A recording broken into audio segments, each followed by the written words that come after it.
السلام عليكم ورحمة الله وبركاته. اللهم صل وسلم وبارك على سيدنا محمد في الأولين وفي الآخرين وعلى آله وصحبه أجمعين. عايزة أقول إنكم وحشتوني كتير جدا جدا جدا جدا جدا من الحلقة اللي فاتت، ويلا بينا نشوف حلقتنا بتحكي عن ايه النهارده. بس يا ريت يا ريت يا ريت قبل ما نشوف حلقتنا بتحكي عن ايه النهارده ما تنسوش انكم تعملوا لايك يا حبايب قلبي، وتشتركوا في القناه علشان يوصلكوا اي حلقه جديده انا بنزلها من عشق بين الكبرياء او غيره. ويلا بينا نشوف احداث روايتنا بتحكي عن ايه النهارده، وايه اللي هيحصل مع اسيا وباقي ابطالنا. يلا بينا. آسيا كانت في حضنه وبدأت إن هي تعيط وبتطلع كل اللي جواها، كل الطاقة اللي جواها. بعد كده كان جه الليل وبدأ الفجر إن هو يأذن، صليته ونامت. وبعد كده نصحى في يوم جديد، بدأت إن هي تفتكر إن الشاب ده جارها. وبعد كده بدأت إن هي تتوجه ناحية شقته، قعدت إن هي تخبط على الباب وهي قلقانة. كانت كل خطوة هي بتاخدها كان قلبها بيدق لحد ما وصلت عند الباب. وبعد كده قعدت إن هي تخبط على الباب، هو إما عنه هو. قعدت تخبط كتير جدا لحد ما هي زهقت وراحت حطت ظهرها على الباب إما عنه هو. فكان مستغرب مين اللي بيرن عليه وعايزه في الوقت ده. بدأ إن هو يتوجه ناحية الباب، وأول ما فتح الباب هي بدأت إن هي تقع، لكن هو مسكها من وسطها وقربها ليه، وبدأوا إن هما يبصوا لبعض كتير جدا. بعد كده هي بدأت إن هي تبعد عنه وهي بتبص له وهي بتقوله اتفضل الكتاب اللي انت كنت طالبه مني. شكرا. العفو. بدأت إن هي تمشي وهي حاسة إن هي متلخبطة، وهو كان نفس الوضع. بدأ إن هو يقفل الباب وغمض عينيه لثواني، وبعد كده فتح عينيه وبدأ إن هو يبص للكتاب وابتسم. ابتسامة.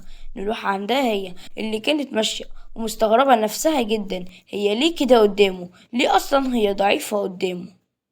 بدأ يعدي اليوم بكل أحداثه، وبدأوا كل واحد منهم إن هو يصحى. كل واحد من أبطالنا كل واحد بيصحى عشان يشوف مشاغله، لأن كلهم هيبدأوا الجامعة تاني. بدأ كل واحد يروح عند جامعة الشرطة. ماريا كانت ماشية وشافت آسيا، حضنتها وهي بتقول لها وحشتني جدا يا أختي. أختك؟ أيوة يا أختي. إيه ده؟ أمال فين باقي البنات؟ قصدي يعني فين أسيل؟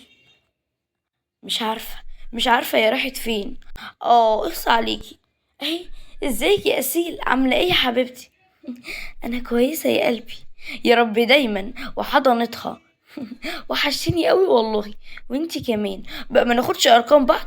اخصى عليكم بقى، نتسلى تسالي كده يعني. اه، نتسلى تسالي؟ انتي بتجيبي الكلام ده منين؟ والله ما اعرف، هكون بجيبه منين يعني؟ ما هو من بقي. بصي، يبقى اديكي ورقة انا كاتبة فيها رقم تليفوني لكم انتوا الاتنين، ماشي؟ ماشي. طيب. اما بقى عن البنت اللي هي كانت في القهوة واتنكت عليهم، كانت بتبص لهم وهي متغاظة جامد جدا منهم، لانها هي بتكرههم من ساعة اللي حصل والموقف اللي آسيا عملته. وهم اصحابها كانوا بيشجعوها، بصت لهم بغش شديد جدا وبدأت ان هي تمشي. اما بقى عند ادم، فكان قاعد ولقى ان موبايل ماريا بيرن. ماريا ما ينفعش تاخد معاها موبايلها، فهي كانت سايباه. بدأ إن هو يتوجه ناحية الموبايل وبدأ إن هو يمسك الموبايل وهو مستغرب مين اللي هيرن عليها. هي مش معرفة أصحابها، لكن اتصدم لما لقى اللي بيرن وردة، لأن كانت مسمية الاسم وردة الآدم. ابتسم على الاسم ده. بعد كده قرر إن هو يفتح بعد تردد كتير جدا جدا جدا. قرر ان هو يفتح وفتح عليها، واول ما سمع صوتها قلبه كان بيدق بسرعة جدا جدا جدا. الو، الو.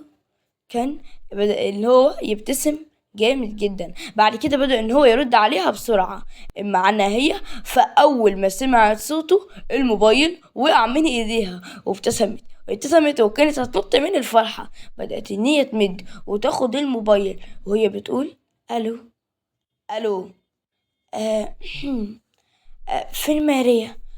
ماريا راحت الجامعة، وهي في جامعة الشرطة ما ينفعش إن هي تاخد يعني الموبايل. هي ما عرفتكيش؟ لا، ما قالتليش. طيب، أهو أنا قلتلك. طيب، شكرا. العفو. قفلت وهو كمان قفل، وكان قلبه بيدق بسرعة شديدة جدا. مسك الموبايل وقعد يبوس فيه وضم الموبايل ليه وهو بيغمض عينيه وهو بيبتسم وعلى وشه ابتسامة. معانا هي فأول ما خلصت بدأت إن هي تمسك الموبايل وهي بتتنطط. ومن هنا تبقى خلصت حلقتنا يا احلى واجمل متابعين. ما تنسوش انكم تعملوا لايك وتشتركوا في القناة عشان يوصلكوا اي حلقة جديدة. باي.